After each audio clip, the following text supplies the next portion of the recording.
आप सभी का स्वागत है मेरी YouTube चैनल डिवाइन म्यूजिक में। आज मैं आपको बताऊंगी रावण ब्राह्मण था तो राक्षस कैसे बना। रामायण, विजयदशमी या दिवाली का जिक्र होने पर हमारे मन में सबसे पहला ख्याल श्री राम और रावण के युद्ध और भगवान राम द्वारा रावण के अंत का आता है। लेकिन शास्त्रों में रावण को एक दैत्य, राक्षस, अत्याचारी के अलावा भी कई रूपों में वर्णित किया गया है। रावण को महान विद्वान, प्रकांड पंडित, महाज्ञानी, राजनीतिक, महाप्रतापी, महापराक्रमी, योद्धा और अत्यंत बलशाली जैसे नामों से भी पुकारा गया है। रामायण में जिक्र है कि श्री राम ने भी एक बार रावण को महाविद्वान के रूप में संबोधित किया था। रामायण में रावण को ऋषि विश्रव की संतान बताया गया है, लेकिन उसकी माँ केकसी क्षत्रिय से राक्षस कुल की थी, इसलिए उसे ब्रह्म राक्षस कहा जाता है। अब मैं आपको बताऊंगी रावण का जन्म कैसे हुआ था। रामायण में रावण को ऋषि विश्रवा की संतान बताया गया है, लेकिन उसकी माँ केकसी क्षत्रिय राक्षस कुल की थी, इसलिए उसे ब्रह्म राक्षस कहा जाता है।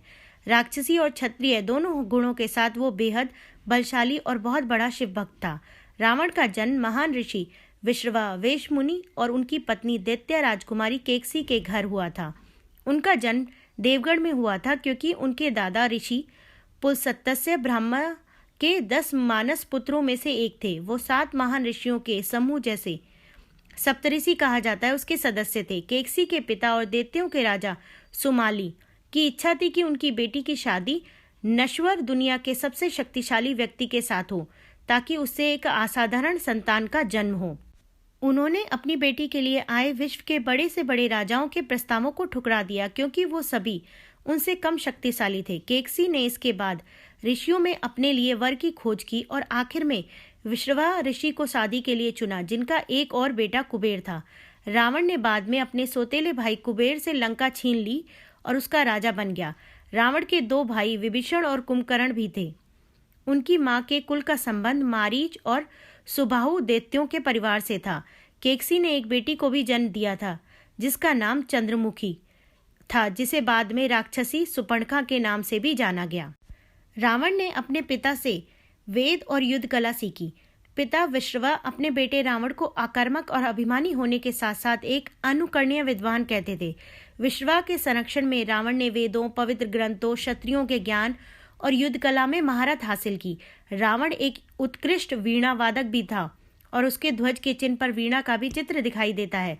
रावण दैत्यों की नैतिकता को बनाए रखे, इसके लिए रावण के नाना सुमाली ने अथक प्रयास किए। रामायण में वर्णन है कि रावण का युद्धों के क्षेत्र से घनिष्ठ संबंध था, जिसमें दिल्ली के दक्षिण में मथुरा शहर से लेकर गुजरात, महाराष्ट्र, राजस्थान के कुछ हिस्से शामिल थे। माना जाता है कि रावण का संबंध लवनासुर से भी था, जो मधुरा का एक राक्षस था। लवनासुर को राम के सबसे छोटे भाई शत्रुघ्न ने मारा था। यदु क्षेत्र में नर्मदा के तट पर एक बार भगवान शिव की पूजा करने के लिए रावण को सबसे महान यदु राजाओं में एक राजा कार्तिवीर्य अर्जुन ने सिपाहियों ने पकड़ लिया और उसे कई दिनों तक अपनी कैद में रखा।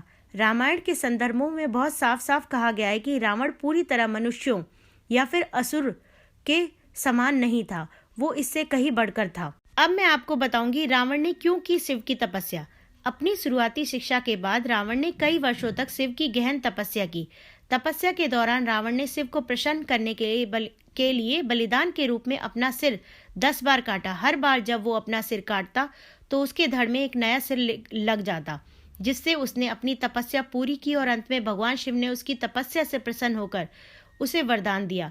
रावण ने भगवान शिव से अमरता, सदा अमर रहने का वर मांगा, जिसे शिव ने देने से इनकार कर दिया, लेकिन उन्होंने उसे अमरता का दिव्य अमृत दिया। इस वर का अर्थ था कि रावण जब तक जीवित रहेगा तब तक उसे परास्त नहीं किया जा सकता। रावण ने अहंकार में अपने वरदान में नश्वर इंसानों को छोड़कर देवताओं, राक्षसों, सांप और जंगली जानवरों से हानि न होने का वर मांगा, जिसका मतलब ये था कि ये सभी प्रजातियों उसे कोई नुकसान नहीं पहुंचा सकती। यही वजह है कि बाद में मनुष्य के रूप में जन्म लेकर राम ने रावण का अंत किया। शिव ने उसे उसके सभी 10 कटे हुए शिरों के अलावा दिव्य शस्त्र और कई प्रकार के चमत्कारिक शक्ति दी।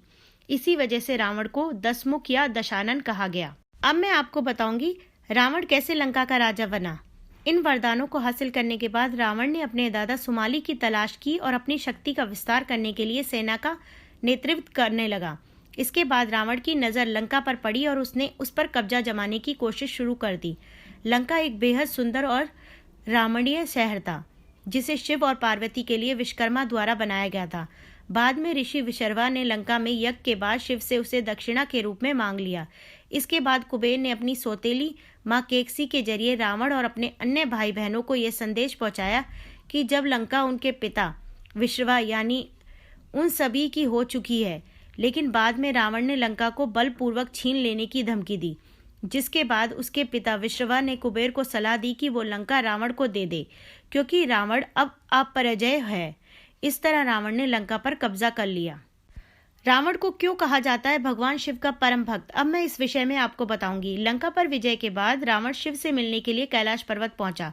शिव के वाहन नंदी ने रावण को अंदर जाने से मना कर दिया। इससे वो नाराज हो गया और नंदी को चिढ़ाने लगा।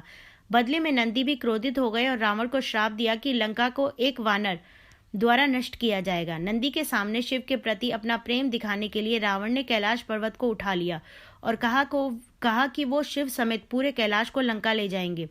रावण के अहंकार से क्षुब्ध शिव ने कैलाश पर अपने पैर की सबसे छोटी उंगली रख दी, जिससे कैलाश पर्वत अपनी जगह पर वापस स्थापित हो गया। लेकिन इसी दौरान रावण का हाथ पर्वत के नीचे दब गया और पूरे पर्वत का भार रावण के हाथ पर आ गया। वो इस पीड़ा से कर्रा उठा। उसे तुरंत अपनी गलती का एहसास हो गया। तब रावण ने भगवान शिव को प्रसन्न करने के लिए अपनी नसों को तोड़ दिया और उससे तार की तरह इस्तेमाल करते हुए संगीत बनाया और शिव की महिमा का गुणगान करने लगा। इस तरह उसने शिव तांडव स्तोत्र रच दिया। इसके बाद शिव ने उसे क्षमा कर दिया और उसकी भक्ति से खुश होकर उसे दिव्य तलवार चंद्रहस दी और कहा कि इस घटना के दौरान ही शिव द्वारा उसे रावण नाम दिया गया, जिसका अर्थ है तेज दहाड़, क्योंकि रावण का हाथ जब पर्वत के नीचे दबा तो उसके रोने से पृथ्वी कांप उठी थी। रावण इसके बाद भगवान शिव का आजीवन भक्त बन गया था। रावण तीनों लोकों का विजेता कैसे बना? रावण की क्षमता और शक्ति वास्तव में विस्मयकारी थी। रावण ने कई बार मनुष्यों, देवताओं और राक्षसों पर विजय प्राप्त की। पाताल लोक को पूरी तरह जीतकर उसने अपने भाई अहिरावण को वहां का राजा बना दिया। वह तीनों लोकों में सभी असुरों का सर्वोच्च अधिपति बन गया। कुबेर ने एक बार रावण की उसकी क्रूरता और लालच के लिए आलोचना की, जिससे वो बहुत नाराज हो गया। भाई के इस अपमान के बाद वो तो स्वर्ग की ओर बढ़ा और देवताओं से युद्ध कर उन्हें हराया। उसने देवों, मनुष्यों और नागों पर जीत अर्जित। रामायण में रावण का सभी मनुष्यों और देवताओं पर विजेता के रूप में जिक्र किया गया है। हालांकि रावण का अहंकार उसके अंत का कारण बना। अब मैं आपको बताऊंगी रावण का अंत कैसे हुआ। कई वरदानों की वजह से रावण ने अपनी आयु 1000 साल से अधिक कर ली थी और मौत भी उसका आसानी से कुछ नहीं बिगाड़ सकती थी। एक तरफ रावण अमरता हासिल कर चुका था, लेकिन उसने इतने पाप किए थे जिसकी वजह से कई लोगों ने उसे श्राप दिया। हालांकि उसे सजा देना आम इंसान के बस की बात नहीं थी। यही वजह थी कि रावण के अंत के लिए भगवान विष्णु को खुद राम के रूप में धरती पर जन्म लेना पड़ा। रामायण भगवान श्री राम की कहानी है, लेकिन अगर इसमें रावण का उल्लेख ना हो तो ये कहानी अधूरी है। राम ने अपनी पत्नी सीता के अपहरण के बाद युद्ध में रावण का अंत कर दिया था। रावण के अंत के साथ ही रामायण का महाकाव्य समाप्त हो जाता है, लेकिन बहुत ही कम लोग जानते हैं कि केवल सीता के अपहरण की वजह से ही रावण का अंत नहीं हुआ था, बल्कि इसके पीछे उस पर लगे हुए 6 श्राप भी थे। ढेरों तप, तपस्याएं और वरदानों की वजह से रावण ने अपनी आयु 1000 साल से अधिक कर ली थी और मौत भी उसका आसानी से कुछ नहीं बिगाड़ सकती थी। एक तरफ रावण अमरता हासिल कर चुका था, लेकिन उसने इतने पाप किए थे जिसकी वजह से कई लोगों ने उसे श्राप दिया। हालांकि उसे सजा देना आम इंसान की बात नहीं थी।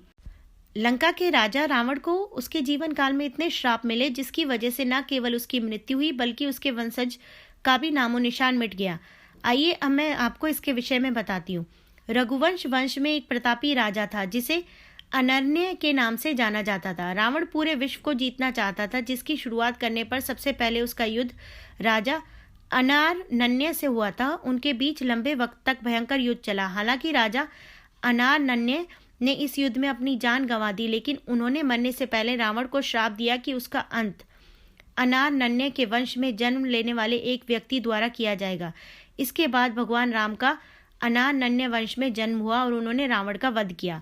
उन्हें नंदी ने भी दिया था श्राप। एक बार रावण भगवान शिव से मिलने कैलाश पर्वत पर गए। रावण भगवान शिव का परम भक्त था, लेकिन कैलाश में वो शिव के रक्षक नंदी बैल का उपहास करने लगा। नंदी कोई सामान्य बैल नहीं था, बल्कि उसके पास कई शक्तियां थी। इसके बाद नंदी ने क्रोध में आकर रावण को श्राप दिया कि रावण की मृत्यु का कारण एक वानर बनेगा और उसकी लंका का सर्वनाश करेगा, जो बाद में बात बिल्कुल सच हुई। वानर रूप में भगवान हनुमान ने लंका में आग लगा दी और उन्होंने रावण के खिलाफ युद्ध लड़ने में भगवान राम की सहायता की। ये थी कहानी कैसे रावण ब्राह्मण से राक्षस बना और ब्रह्म राक्षस हो गया, और कैसे विष्णु भगवान ने श्री राम का रूप लेकर एक साधारण मनुष्य बनकर रावण का वध किया और इस धरती को अन्याय से बचाया। धन्यवाद। ऐसी ही अच्छी अच्छी जानकारी के लिए मेरे YouTube चैनल को सब्सक्राइब करें, मेरी वीडियोस को लाइक करें। जय श्री राम।